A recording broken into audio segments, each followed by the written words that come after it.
আসসালামু আলাইকুম, স্বাগতম ইলেকট্রিসিটি ফর লাইফ চ্যানেলে। আপনার বাসায় কি প্রিপেইড মিটার লাগানো হয়েছে? পূর্বের পোস্টপেইড মিটারে কি বিল বাকি আছে? সেই বিল আপনি কিভাবে পরিশোধ করবেন সেই টপিকস নিয়েই আজকে আমরা আলোচনা করব।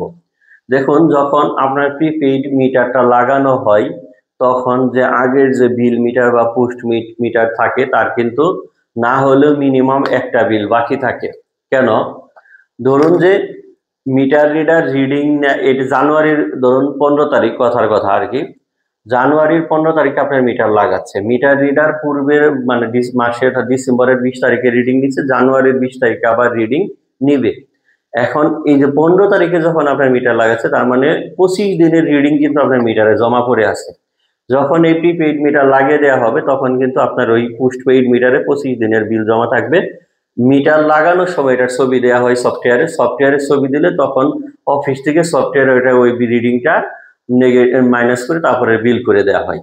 এখন পোস্টপেইড মিটার যখন আপনার ছিল তখন তো মিটার রিডার ঠিক মতো বিল দিত। প্রিপেইড মিটার হওয়ার কারণে মিটার রিডার কিন্তু তখন আর ওই মাসের বিলটা দেয় না বা পায় না, অনেক সময় প্রিন্ট হয় না, ঠিক আছে, যার কারণে বিলটা গ্যাপে বাকি পড়ে। এজন্য বলবো যে আপনি সচেতন গ্রাহক হিসাবে এই বিলটা অবশ্যই আপনাকে অফিসে যোগাযোগ করে কালেক্ট করে তারপর পরিশোধ করতে হবে, ঠিক আছে।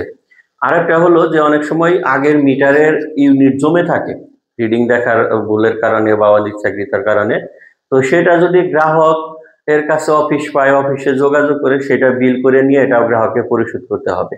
যদি অফিসের কাছে গ্রাহক পায় তাহলে এটা অফিসে যোগাযোগ করলে বিল সমন্বয় করে দেওয়ার পর আপনি প্রিপেইড মিটার লাগাতে পারেন, ঠিক আছে।